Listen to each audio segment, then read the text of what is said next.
Did I do it? Holy smokes, man. I think we got it, which is good. Let me just see if everything's Gucci over on Instagram. Yeah, okay. Um cool. We finally got this locked and loaded. So my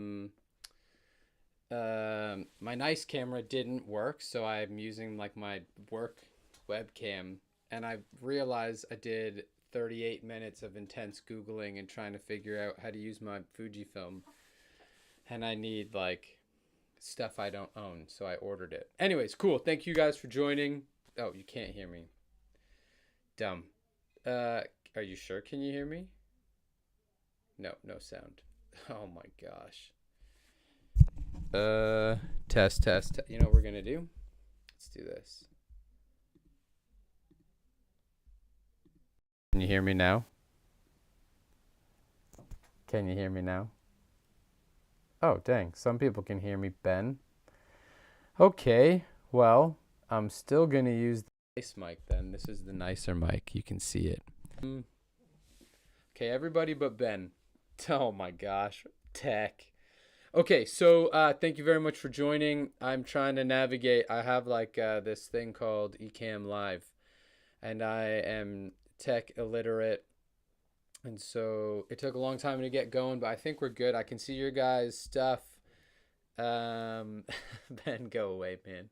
This is like this stretched the absolute limits of my tech know-how. And now there's a much wider screen that if you're on YouTube, you can see my Farside Gallery daily comic. You can see pills I take. You can see my cigarette case, Bob Dylan, tons of stuff. Anyway, so thank you very much for joining on Instagram. I guess you're just seeing me and Ernest Hemingway and my mouse. So what we're gonna do is, if you guys have questions, you can write them in. I don't know if there's a place for questions actually that I can access, but I'm gonna do a live reading. So the book came out a week ago today, which is awesome. I'm super thankful, blown away by the response and all the super kind DMs and reviews. I'll be honest, it's pretty surreal reading what people think. Yes, there is an audiobook version and I read it. You're gonna get a sneak. You know what I can do? Let me show you guys. Actually, I don't know how to do this. Uh, if I knew what I was doing, I could open my Spotify and show you. There is an audiobook version. You can get it on Audible and Spotify. Anyway, so it's been pretty surreal knowing how to deal with this stuff. Like, I know when I wrote it that I did my best. And objectively, from like a craft perspective, I knew it was like, okay, it was good enough. It was good. It was the best thing I could do. I'm not saying it's good, but I knew it was like good enough. And then my wife read it and she really liked it, and my editor read it and she really liked it, and then the copy editor team read it and they loved it. And so now, I mean, like, I just have been blown away by. It's very weird to have other people reading. You guys are reading stuff that I lived and stuff that I thought and felt for years. It was like a 6-7 year journey, I think. And so it's really cool. And I'm very blown away. I'm very thankful for the support. My family is very thankful for the love and kindness. I have one 3-star review, and that's because the book came and the girl said they have boogers on the front. So, like, I didn't send the boogers, but yeah, so I'm blown away. You guys are too kind. People are being very nice. This is like honestly, this is my little loaves and fish, and anything that is touching you or resonating with you is just the good Lord multiplying. So what I wanted to do is read. Check this out. How good does that look? So what I wanted to do is read the part of the first chapter, and then from there we can do a little Q&A. I'll tell you a little bit about like what I was thinking when I was writing this, and then I'm gonna hop off because this took way longer to get started, and I gotta hang out with the family tonight. So we'll start reading. You guys ready? Chapter 1: A Symphony of Hitting Rock Bottom. Why are you looking for the living among the dead? There's no one here, no one alive, that is. Sure, there's the pretending, the faking, the make-believe, but that's life and that's not living. Those are just the death twitches, post-mortem spasms, the continued stiffening of a body drained. It's going through the motions, it's the veneer, the performance, everything we're supposed to do, acting how we're supposed to act.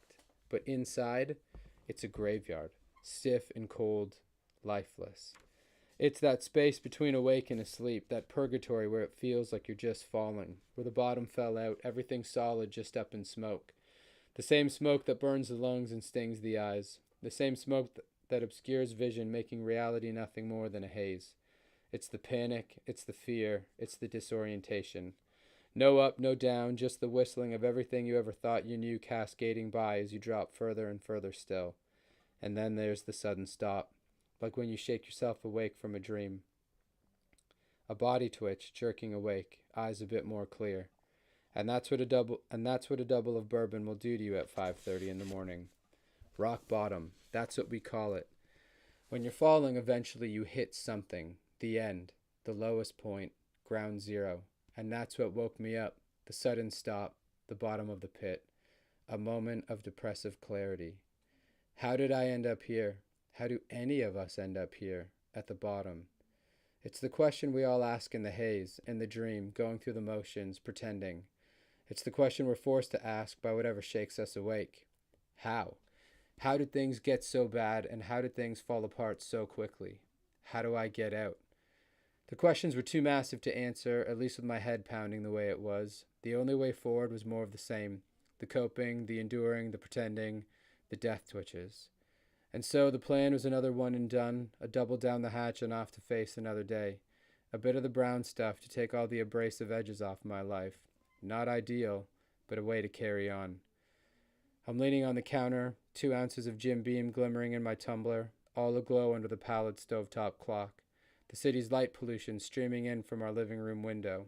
The clack and horn of the subway reverberating through our small 1-bedroom apartment in downtown Toronto. Newly married to the love of my life, and this was the start to my day. I'd been awake for about an hour or so, shuddering at the thought of needing to go another 24 hours. The dull throb of my heart pounding in my ears, the sharp pangs of panic in my chest, anger swelling and masquerading as courage. Just once more. A lie, I tell myself. The lies we always tell ourselves so we can keep on going. No matter how much you drink, bourbon never goes down easy that early in the morning, and its fire was a wave through my body. This time it was a different kind of sick in my stomach. Not nausea, more like repulsion. Work was project management at one of the big 5 banks right at the corner of Yonge and Dundas, Toronto's own knockoff Times Square. My jacket done up, my bag slung over my shoulder, a salute to my sleeping wife, and it's off into the dreary morning. The city is still mostly asleep, and my bike is locked up behind our apartment. Things felt different, save the numbing that normally accompanies a stiff morning drink. My mind is racing. I'm cycling past cars and street cleaners, my thoughts are on everything and nothing. My hands are cold on the steel handlebars. The rubber taping had pulled away, and so the steel was whatever temperature the cold morning was. Cycling is a rhythm. We all move together in ebbing tides, rolling past construction workers, past men and women in their office get-up. My clothes were a costume. More pretending, more attempts at signs of life. There's the chimes and beeps of streetcar stops and car horns. The sick in my stomach is churning into a storm. Everything around me was real, but I felt disconnected. In but not of. I felt like a ghost, like half a person. So why live at all? It could all be over. Everything would be a whole lot easier if it could just end. If I could take that big sleep. Stop faking. Get a bit of shut-eye. Some damn rest. Rock bottom. It's another lie, but it's one on repeat in my mind. This only affects me. No impact on my wife, on my work, on my church. Just me. Collateral damage of 0. I tried to keep up with it all. The demands of life and the self-imposed expectations, but it all demanded more. Work was a toxic whirlwind of posturing and politics and partiality, the feeling of never doing enough, of always needing to do more. The 9 to 5 grind slowly crept to 8 to 6 and eventually up to 7 to 7. What started as beers after work with the guys slowly slipped into making sure there was always a bit of something to soften me up before heading home, something to cushion the harshness of the day. The streetlights are a cutting orange against the early morning blue, and the cool air on my face washes away some of the fog in my head. I've made this ride so many times, I don't need to think about where I'm going. I know where the streets curve, I know the traffic lights and stop signs, and I know that streetcars can override a traffic light to hold a green, so if you ride behind them, you can catch a few lingering lights. Legs on the pedals, my mind is just tallying time. That one commodity I didn't have and the one I tried to spend too much of. Maybe all my pain, all the dread I tried to wash away with drink was because I wasn't doing enough.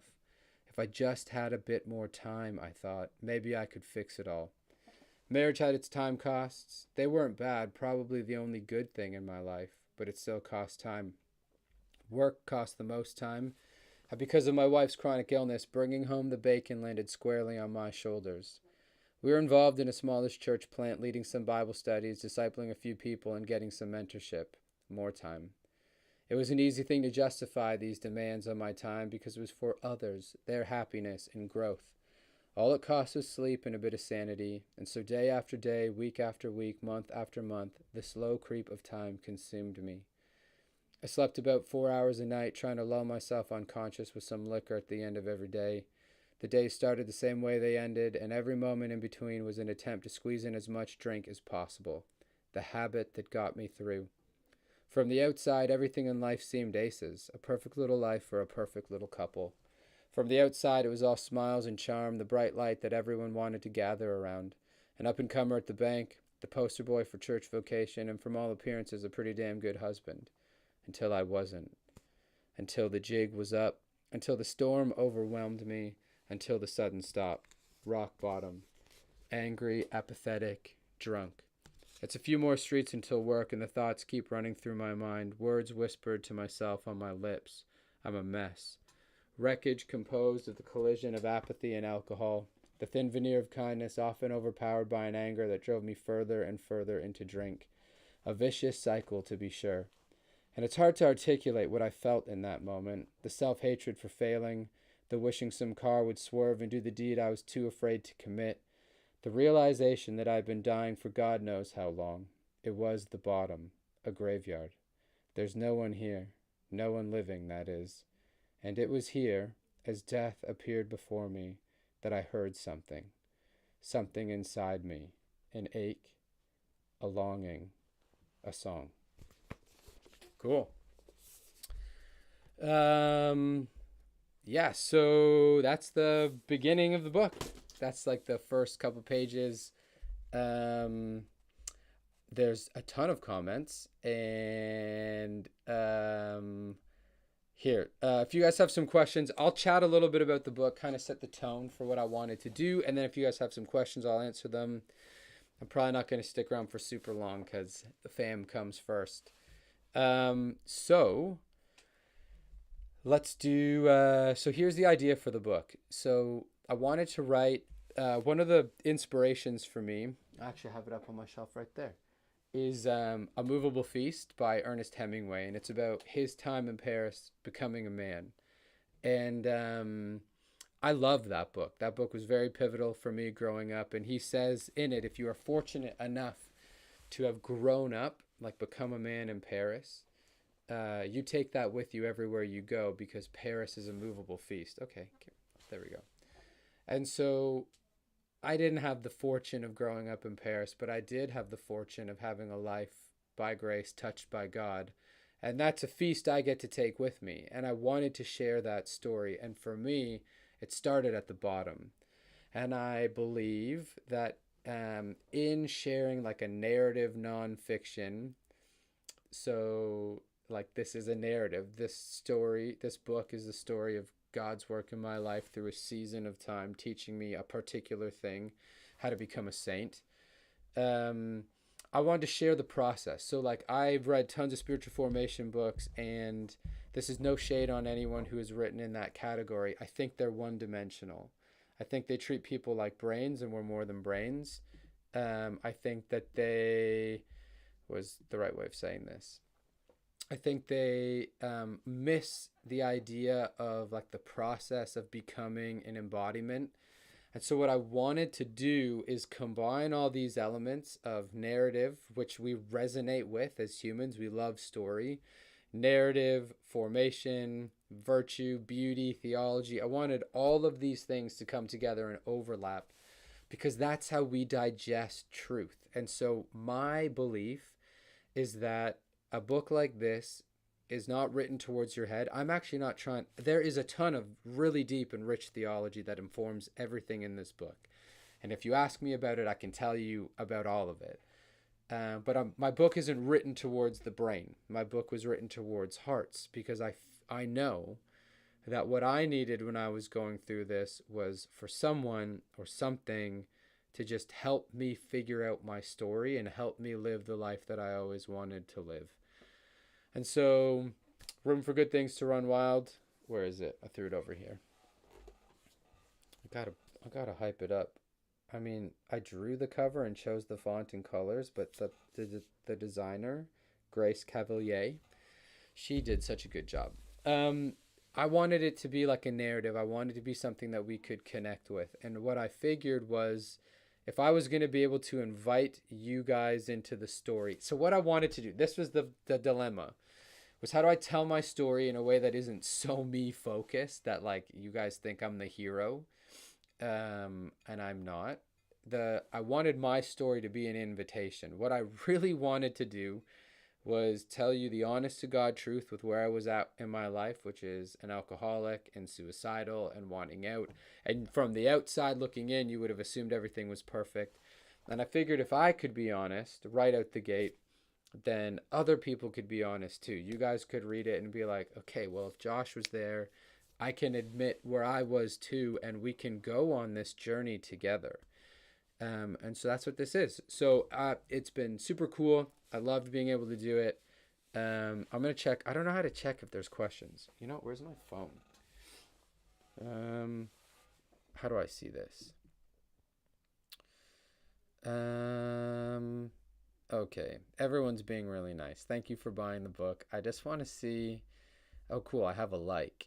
But I want to see if there's a way to... whatever. Okay. First, I really don't know how to check if there is questions. If you guys are leaving questions, can you drop them in the chat? Chat, am I cooked? Is that the thing that all the cool people say? I was cooked. Someone asked so you can pray for me. Just pray that people say, like, we had some wise advice come in from a lot of people, agents and editors and people who've written books. Just pray that, I mean, this time is like really exciting, but they believe that there's a lot of spiritual warfare in and around times like this. So just pray, I don't know, that we can manage this season well. Have you written anything before this book? Yeah, so I don't know where my phone is, so I don't know if there's like a little app that shows it. So yeah, I wrote a bunch of stuff. I have a Substack. I wrote tons of articles. I have journals filled with books and book ideas, some fiction, some nonfiction. I've written essays. And so I love writing. Writing is like my favorite thing. So I love doing the art. Drawing is one of my favorite things to do, but my craft, my art is my writing. And so this is, oh, there's my phone. This is literally the best thing I think I've ever done. I wrote that in a Substack the other day. This is the best thing I've created other than my two kids, my two boys. So I'm going to see if I can check questions. Give me 1 second. I might not be able to. I don't know how any of this works. No, I can watch myself be live on my phone though, which is stupid. So, okay. Thank you. My Substack today was good. I know it was pretty decent. Not in the sense of like whatever, but I think that it resonates with people who are also writers and artists. Thank you, Regan, I've read 12 theology-based books, and this is the first book to challenge my checklist Christian mentality. Yeah, I think that's one of the big things. I think that a lot of, I don't want to spoil any parts of the book for those of you who are just getting into it. But I think a lot of the conceptions of Christianity are just do the stuff and hope that everything changes. And that didn't work for me at all.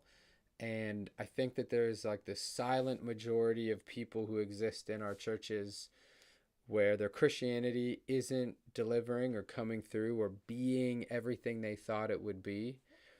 And I was one of those people. And I just had the thought a couple years ago that I was like, that I'm not alone. And I think that most people in our churches are living a mediocre, a disillusioned life that where everything in their Christianity, the promises that were made to them, weren't coming true. And so I wanted to write a book that addressed those people who were like me. They were like, hey, I'm just going to fake it till I make it, and I'm never going to make it. So I guess I'm not going to stop faking it. Do you have a favorite chapter or chapter that's pivotal in the book? Yeah. Okay, so first off, the pic behind me this year, my wife painted that. That's Ernest Hemingway. So that's great. I have a couple favorite chapters in the book. One of them that's good is Relapses into Wonder. It's just like that was like a moment of clarity for me. The climax of the book happens in a hermitage in Spain, in San Salvador. That's like where I think everything switches for me. I really love how that chapter came together.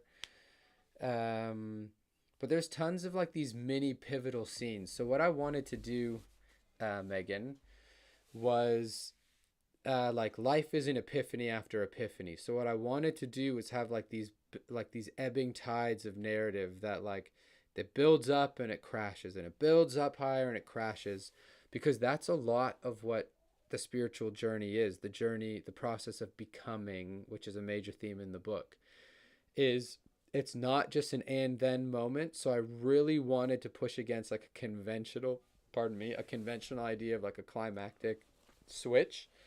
What I wanted to have was like these, from a craft perspective, was like these little payoffs over and over and over again, which was like and so what it does to me and what it did, I mean, it was my life, and what it does for the reader, you guys, is say like, yes, it's 2 steps forward, 1 step back. I'm not going to be perfect, but things can be good. And even that's a chapter. Now that you don't have to be perfect, you can be good. So that makes sense. So like there are key chapters that resonate for me. I just listened to the audiobook, and because it's my life, and then hearing myself narrate my life back to me, there's a few moments that were really touching that I just hadn't processed and just hadn't kind of received and worked through. But those are like moments. And so there's pivotal chapters. The pivotal chapter is what's the Spanish Hermitage? It's like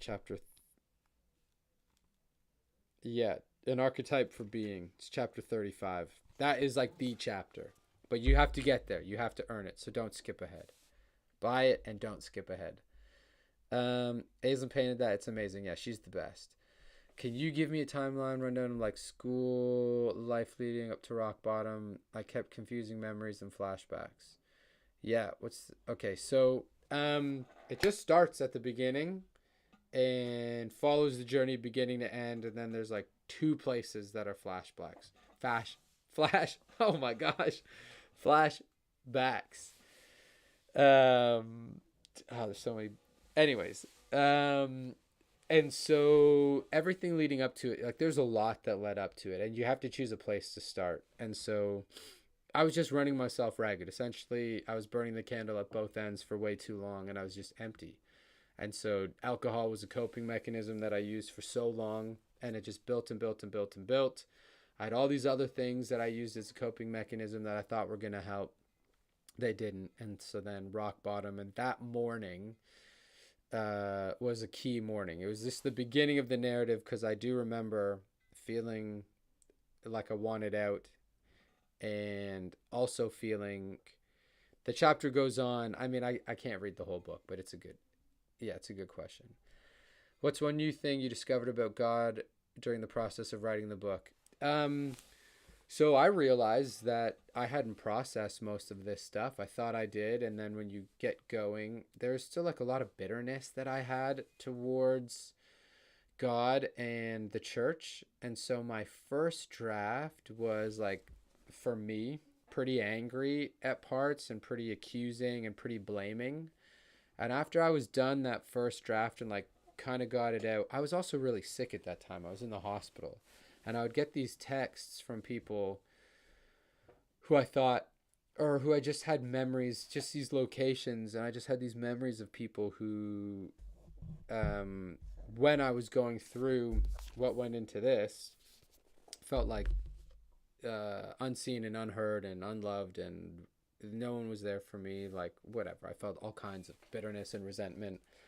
And I get these texts about these people who would be like, Josh, I've been praying you every single day, twice a day for the past year. And there's like hundreds of people from tons of churches. And they were having prayer meetings for me. And I was like, you know what? I was so jaded that I missed all the everyday saints around me, the ones who were committed to my life and my hope and community and all the things that mattered. So that was the one I recognized about myself, my own jadedness and my own need for continuing to forgive others. And then also realize that like I didn't need to forgive them. It was like a perspective thing for me. I was at a dark place and I blamed them for my darkness. And then I learned that other people love me. Between me and God, there's tons of little things. So one of the benefits of having to write a book about your own story is there's this passage in the book which is the culmination of the hidden music theme that starts off right there. An Ache, a Longing, a Song. The chapter moves on to talk about the hidden music. And when I was writing the culmination of that scene, when I was writing down those paragraphs, I'm not a crier. I've cried like a dozen times in my life. A little bit more now that I have kids and I didn't die with all the health stuff. So I'm a little bit softer.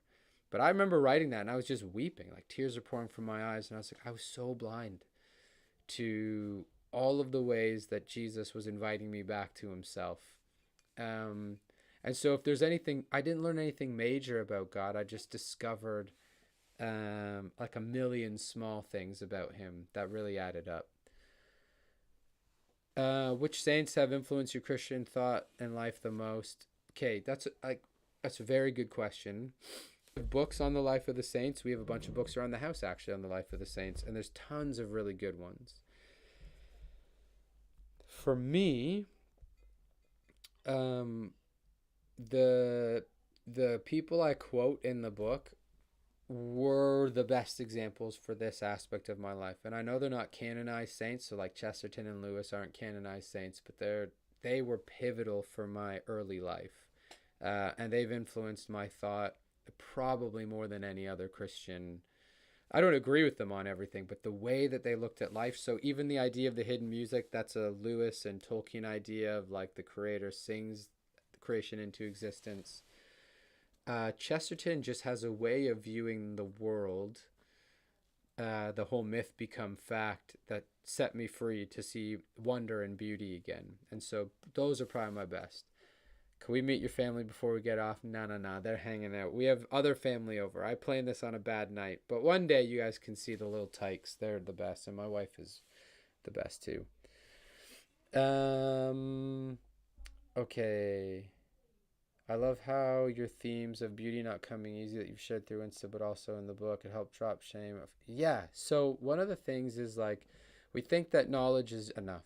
And it's not. And so just the idea of like accumulating dogmas and facts and definitions doesn't mean it's easy to walk out in life. And so learning to see, for me, like there's the parable of like when Jesus heals the blind eyes. This camera's like in and out of focus like crazy.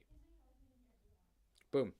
When Jesus heals the blind eyes, and it's like a two-parter, right? They see like, oh, there's men that look like trees, and then Jesus touches his eyes again and they can see. That was like me, but it was like 12-step process for every single thing that I had to learn, and every step along the way was a stumbling. And so like that's, again, the reason the book was a narrative. It wasn't just here's a chapter on what it means to put beauty to life in your living And now that you've read these 30 pages, you know exactly what to do. I wanted to show you what it meant to stumble through embodying virtue, because you're going to have to do it and I'm going to have to do it. And it's not a one and done thing. This was in the chapter, but did you hope to find a career / calling in theology? Nope. So I did my undergrad in physics. I did my master's in theology. And when I was young, I had the idea, I had this like hierarchy. I don't know if you guys had this hierarchy of Christian vocation. So you're either, the top tier is like frontier missions. So you're doing missions work in unreached people groups. That's like the best thing a Christian can do. The next step down the hierarchy was like you're a pastor. And then the next step down the hierarchy was like normie missionary. And then the next step down was like whatever leadership was available. And I just didn't want to do any of it. But I was also really jaded. And so I said to other people that I wanted to do frontier missions. But what that essentially was, I just wanted to run away. I wanted to disappear. I wanted to like walk off the edge of the earth and have no one remember that I existed. And so it wasn't until like after this journey, Sword and Pencil started a bit of the way through this journey, but it was just, I was doing design stuff and I was sharing sketches from my seminary days. It wasn't till the end of Spain and going back to Toronto that like everything started coming together of who I wanted to be and what I wanted to do, which was writing and art, and talking. And now I'm doing it, which is like such a blessing. Thank you, Esther, for asking. Difficult doesn't equal the absence of beauty in Christ in the present. Yeah, very true. So Jenna, that's very true. It's important to know that like difficulty doesn't mean that you're not obeying, growing, connecting, pursuing. That's very true. And oftentimes it is those difficult processes, like Jesus says, unless a grain of wheat falls into the ground and dies, it can't produce. And so much of our life has to fall into the ground, die before it can reap a harvest.